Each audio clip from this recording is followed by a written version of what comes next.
Stratfor's third quarter forecast will be published on July 16th. In today's dispatch, I'd like to share with our viewers the highlights of the issues we'll be tracking in the coming months.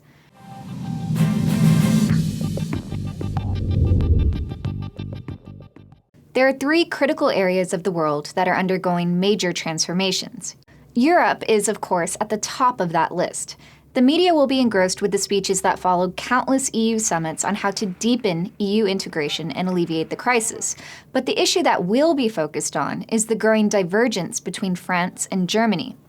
This relationship represents the very foundation of the European Union, and we expect it to come under increasing strain as economic, social, and political pressures rise at home and across the continent.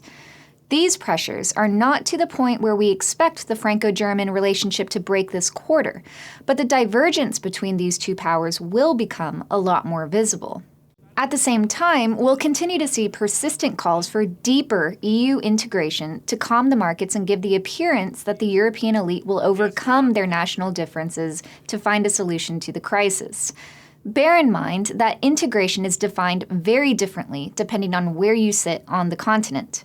The peripheral countries will call for more integration so they can continue to receive financial assistance, while the northern industrial countries will push for integration to assert more control over member nations and protect the common market for their exports. There are many contradictions embedded in these proposals, but at least for this quarter, those fundamental differences will be contained.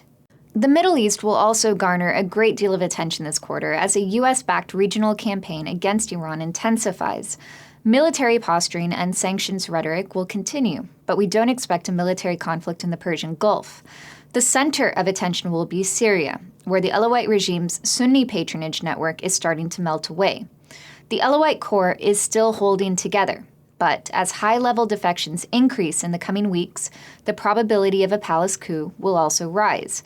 This means we will see a quiet struggle between Iran and Russia on one side, and the US, Turkey, and Saudi Arabia on the other, in trying to shape a post-Assad regime that protects their individual interests.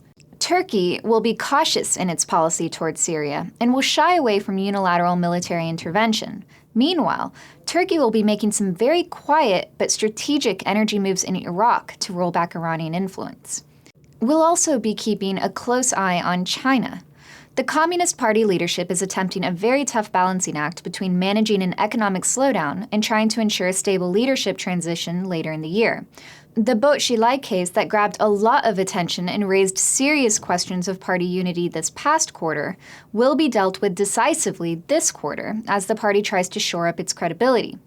Behind the scenes, intensifying debates over how to manage the country's growing economic crisis will continue to fuel a political power struggle. This means that we can expect the government to engage in more short-term solutions to maintain stability while delaying action on more serious issues. These measures will continue to erode China's political and economic foundation.